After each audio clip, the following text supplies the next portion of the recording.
CM Chandrababu రెండో రోజు దావోస్లో పర్యటిస్తున్నారు. పర్యటనలో భాగంగా ప్రముఖ సంస్థల ప్రతినిధులతో సమావేశం కానున్నారు.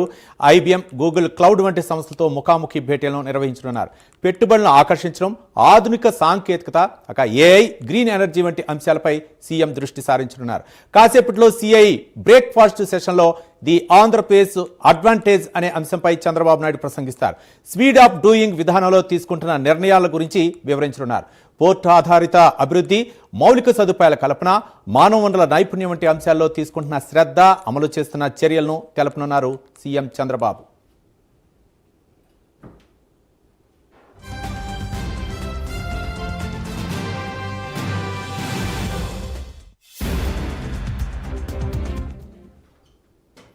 తర్వాత టీమిండియా లాంజ్లో ప్రారంభ కార్యక్రమంలో చంద్రబాబు పాల్గొంటారు.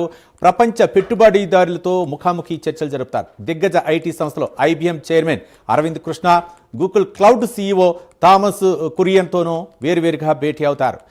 దావోస్ కాంగ్రెస్ సెంటర్లో World Intellectual Property Rights Organization Director General Daren Tang Anil మూర్తితో కొద్దిసేపు ముచ్చటిస్తారు. సాయంత్రం JSW chairman Sajjan Jindal, JSW cements, paints సంస్థల ఎండీ పార్థీ జిందాల్తో సమావేశమవుతారు. అంతర్జాతీయ కంటైనర్ లాజిస్టిక్స్ సంస్థ మొలార్మర్క్ సీఈఓ వెన్సెంట్ క్లర్క్తో ముఖాముఖి చర్చలు జరుపుతారు.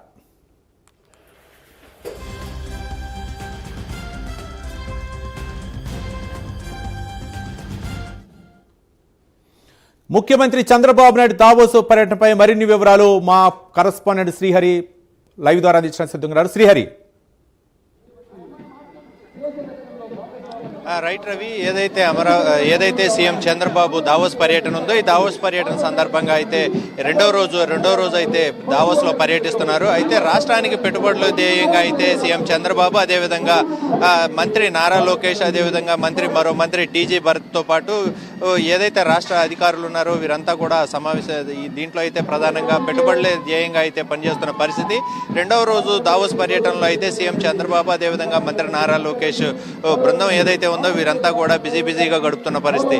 అయితే రాష్ట్రానికి పెట్టుబడులు ఏవైతే ఉన్నాయో ఇప్పుడు ప్రధానంగా చూసుకున్నట్లయితే ఆధారిత ఏదైతే ఫుడ్ సేఫ్టీ, ఫుడ్ ఆధారిత ఏవైతే ఉన్నాయో వీటన్నిటిపైన, అదేవిధంగా పోర్ట్ ఆధారిత ఏవైతే ఉన్నాయో వీటన్నిటిపైన ప్రధానంగా రాష్ట్రంలో ఉన్న సముద్ర తీర ప్రాంతాల్లో పోర్టు వీటన్నిటికి సంబంధించి ఏర్పాట్లు, వీటన్నిటిపైన పెట్టుబడులు పెట్టేందుకు ఇతర దేశాల్లో ఎవరైతే ఉన్నారో పెట్టుబడిదారులు వీరందరినీ కూడా ఆకర్షించే దిశగా అయితే చంద్రబాబు ప్రణాళికతో ముందుకు వెళ్తున్నారు. అయితే దీంట్లో ప్రధానంగా ఏవైతే గ్లోబల్గా ఇన్వెస్ట్మెంటర్స్ ఎవరైతే ఉన్నారో ఇన్వెస్టర్స్ వీరందరినీ కూడా రాష్ట్రానికి ఆహ్వానించేందుకు ఒక ప్రత్యేక ప్రణాళికను అయితే రూపొందించుకున్నారు. అయితే ఈ నేపథ్యంలోనే ఏదైతే ఉందో దావోస్లో ఏదైతే ఈ 4 రోజుల పర్యటన ఏదైతే ఉందో దీంట్లో పెద్ద ఎత్తున రాష్ట్రానికి పెట్టుబడులు, గ్రీన్ ఎనర్జీ, అదేవిధంగా రెన్యూబుల్ ఎనర్జీ, అదేవిధంగా సోలార్, వీటన్నిటిపైన పెద్ద ఎత్తున పెట్టుబడులు రాష్ట్రంలో పెట్టేందుకు వాటికి కావలసిన అనుమతులతో పాటు వాటికి కావలసిన ఏర్పాట్లన్నిటినీ కూడా రాష్ట్ర ప్రభుత్వం ప్రత్యేకంగా దగ్గరుండి ఏర్పాట్లు చేస్తుందంటూ కూడా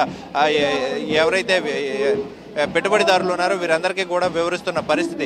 అయితే దీంట్లో ప్రధానంగా ఏదైతే ఉందో వ్యవసాయ, అగ్రికల్చర్, అదేవిధంగా విద్యా రంగంతో పాటు వివిధ రంగాలలో కూడా రాష్ట్రంలో ప్రధానంగా పర్యాటకం, అదేవిధంగా ఏదైతే హాస్పిటాలిటీ ఉందో వీటన్నిటిపైన, వీటితో పాటు ట్రాన్స్పోర్టేషన్, వీటన్నిటితో పాటు పెద్ద ఎత్తున పెట్టుబడులు పెట్టేందుకు రాష్ట్రంలో అనుకూలమైన వాతావరణాలు, అదేవిధంగా అనుకూలమైన వసతులు ఇక్కడ ఉన్నాయంటూ కూడా పెట్టుబడిదారులకు అయితే సీఎం చంద్రబాబు, అదేవిధంగా మంత్రి నారా లోకేష్ వివరిస్తూ వారందరికీ కూడా ఎప్పటికప్పుడు రాష్ట్రంలో మరిన్ని పెట్టుబడులు పెట్టే అవకాశాలు అందిపుచ్చుకోవాలంటూ సూచనలు ఇస్తున్నారు. దీంతో పాటు రాష్ట్రంలో పెట్టుబడులు పెట్టే పెట్టుబడిదారులకు ఎలాంటి రాయితీలు కల్పిస్తున్నాం, ఎలాంటి బెనిఫిట్స్ అందిస్తున్నాం అనే దానిపైన కూడా వివరిస్తూ దానికి తగ్గ మంత్రులు, అదేవిధంగా దానికి ఎవరైతే తగిన శాఖల అధికారులు ఉన్నారో వీరందరినీ కూడా ఎప్పటికప్పుడు వారితో సమాయత్తం అయ్యేలాగా, వారితో చర్చించేలాగా ఏ ఏర్పాట్లు అన్నీ కూడా కల్పిస్తున్నామని చెప్పనైతే అక్కడ తెలుపుతున్న పరిస్థితి అయితే కనపడతా ఉంది. Ravi. Right, thank you Srihari.